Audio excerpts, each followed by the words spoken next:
Alô a todos torcedores santistas, sejam muito bem-vindos a mais um vídeo aqui no canal Santos on Fire. Vamos repercutir após mais uma derrota do Santos sobre o São Paulo na tarde de ontem, né? Tarde e noite de ontem no Morumbi. Resultado 2 para o São Paulo, 0 para o Santos. Não foi só o placar, né? Mas sim o futebol demonstrado pelo Santos. Um futebol pobre, ao meu ver, muito pior ainda do que a goleada sofrida pela Chapecoense, né? Contra a Chapecoense no placar de 4-2. O Santos que jogou muito mal, de fato não produziu no primeiro tempo. O São Paulo que se impôs do início ao fim, mostrando que a saída do presidente Júlio Casares foi benéfica para o time de São Paulo. O time melhorou muito, venceu no próprio Morumbi o Flamengo por 2-1. E ontem, sábado, acabou vencendo o Santos no clássico Sansão por 2-0. Jogos que foram decisivos para a permanência do Crespo, treinador argentino que estava muito ameaçado, mas com a chegada do Rafinha, até mesmo blindar o treinador, o São Paulo mostrou que tem uma equipe que vai brigar muito e deixou o Santos na zona muito arriscada para lutar pela permanência no Campeonato Paulista. O Santos que vai enfrentar o São Paulo na quarta-feira, jogo esse válido pelo Campeonato Brasileiro, a sua segunda fase, aliás, o seu segundo jogo. Importantíssimo é que o Vojvoda está ameaçadíssimo, hein? Vojvoda, com a vitória do São Paulo ontem, ficou ameaçado no cargo. Nos últimos 6 jogos, o Santos não sabe o que é vitórias. Aliás, são apenas 6 pontos em 7 jogos. O Santos que briga para se classificar e para garantir também, né, a tão sonhada vaga na Copa do Brasil em 2027. A gente vai falar um pouco sobre o Santos. A gente tem o Papo Torcedor, Fala Torcedor, né, que é o nosso grande Andersal que mandou aqui pra gente. Vamos começar? Fala Andersal, vamos falar aqui um pouco do jogo do Santos, o que só você viu, Andersal. É vexatório, ao meu ver, né, para o São Paulo. É claro, é um clássico, né? É um clube aí gigante, né, do futebol, mas também passa por momentos dificultosos, né? De muita dificuldade e tal. E o Santos vai lá e, né, novamente ressuscita, né, os mortos, como a gente costuma sempre a falar, né? Porque o São Paulo não vinha de uma crescente no Campeonato Paulista. Começou até que bem, né, o Campeonato Brasileiro, mas no Campeonato Paulista, né, cara? E não foi um jogo também assim primoroso, né? Um primor técnico, e mesmo assim o São Paulo foi superior ao Santos, né, cara? Então, assim, você vê erros e mais erros, né, que se acumulam ao longo dos jogos, ao longo dos anos no Santos. Eu acho que o treinador tem sim uma parcela de culpa, mas a gente tem que dar nome aos bois e apontar, né, nosso alvo, ser certeiro. E o maior erro, o maior comportamento errático que se tem hoje no Santos é o Marcelo Teixeira e sua cúpula, né? Não é só ele, porém todos os que o cercam, né? O Matos também, que veio para fazer um bom papel, desempenhar um bom papel com pouca grana, que ele sabia que o Santos não tinha toda essa, vamos dizer assim, essa mina de ouro, né, de dinheiro, mas ele deveria fazer o mínimo, né, cara? E nem o mínimo ele tá fazendo, né? Eu tenho certeza que todo torcedor esperava muito mais dele, mas ele tá se mostrando mais do mesmo, se mostrando muito conivente com as coisas que o presidente fala, muito coligado, entende? E isso aí que tá o problema, cara. Esse é o problema maior do Santos. Não é o treinador, não é só os jogadores. Claro, tem muito jogador ali que não merece vestir a camisa do Santos, mas alguém contratou eles, alguém pagou o contrato deles, alguém paga o salário deles, valores às vezes, a maioria deles exorbitantes, né? Pela qualidade técnica que eles entregam dentro de campo.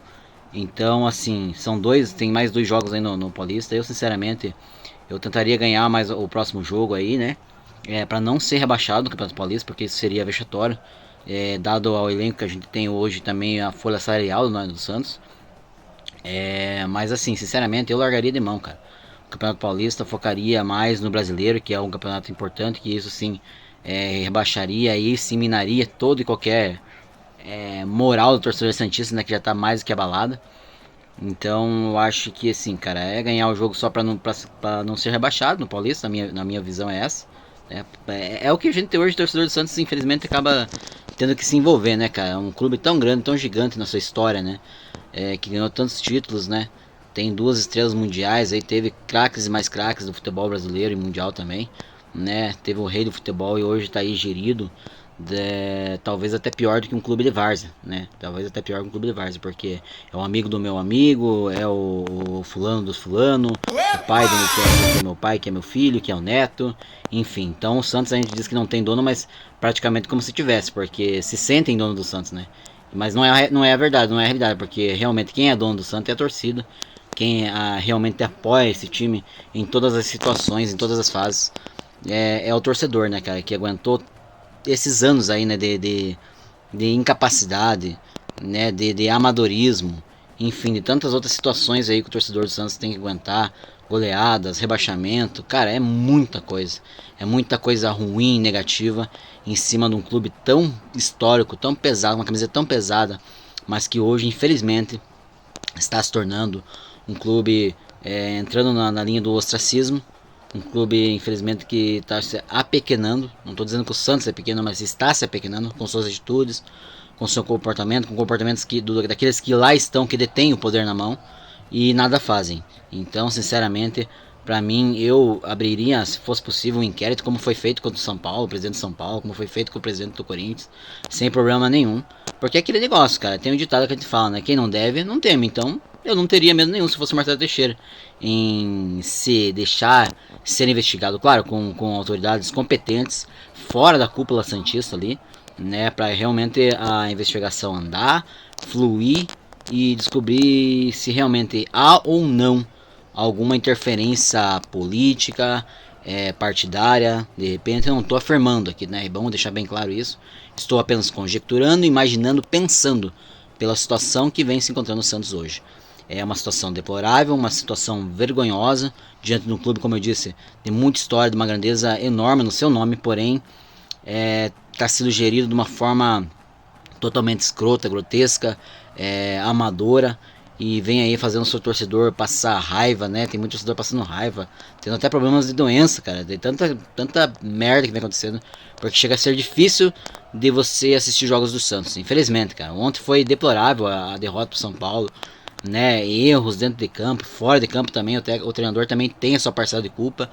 Como eu disse, que algumas escalações, algumas mudanças que ele faz, às vezes demora para mudar, às vezes troca errado, quando toca errado, ou lá no final, enfim. Ele tem a sua parcela de culpa, mas o problema maior do Santos é muito mais embaixo, né? O buraco é muito mais embaixo, ou melhor, é muito mais para cima, né?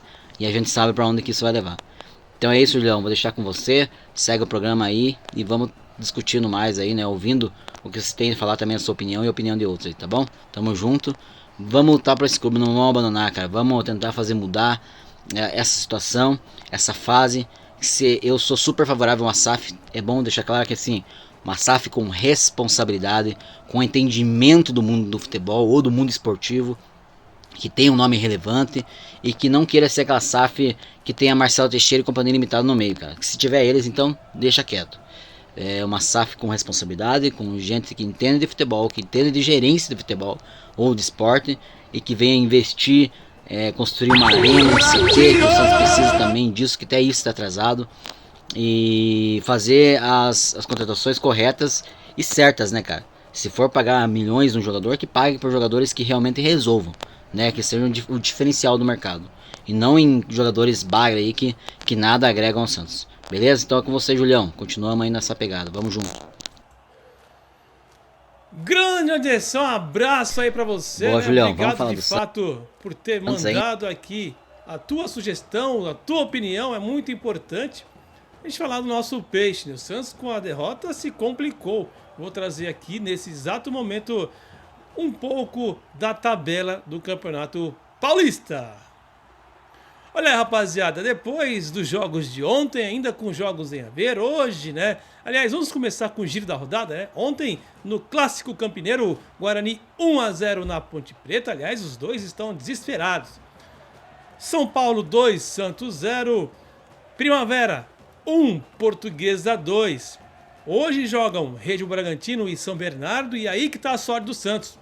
Bragantino, que está numa fase boa, vai, logicamente, né, vencer o São Bernardo para o bem do Santos, porque o São Bernardo poderia abrir a pontuação. O Santos está com 6, o São Bernardo está com 7. Então a rodada é muito pró Santos, tá? tendo o São Bernardo como adversário direto, vai torcer sim. Nós, como santistas, devemos torcer para o Red Bull Bragantino. O outro jogo é Mirassol e Novo Horizontino. Aqui a gente vê o Novo Horizontino, né, primeiro, com 12 pontos. Vamos torcer para que ele ganhe o Mirassol, mas esse jogo é fora de casa. O outro jogo também hoje tem Noroeste e Velo Clube. Agora é um jogo dos desesperados, hein? O empate já coloca o Santos mais complicado. Vamos torcer, de fato. Eu até torceria para o empate, mas independente dessa situação, o Santos não vai se complicar aqui, porque o Santos joga com os dois, né? Aliás, o próximo adversário do Santos pelo Paulista é contra o Noroeste. Botafogo e Palmeiras. Botafogo de Ribeirão Preto vai enfrentar o Palmeiras. Não deve ter surpresa, o Palmeiras deve ganhar, facilitando mais ainda a vida para o Santos. E o Cortinas vai enfrentar o Capivariano. Olha só, 7 pontos e o Cortinas tem 8 pontos. O empate ou a vitória do Cortinas também é um alento para o Santos. Ou seja, mais uma vez, vamos ter que torcer para os nossos rivais. Primeiro, o trio de ferro de São Paulo para que vença. Aliás, a dupla, né, de ferro de São Paulo para que vença. E nós, para que vencemos os jogos contra o Noroeste e também o Velo Clube para se classificar para as oitavas de final do Campeonato Paulista. Forte abraço para você. Se você chegou até aqui, deixa aquele like, comenta, compartilha. Não desista do nosso peixe. Santos sempre Santos. Tamo junto. Valeu!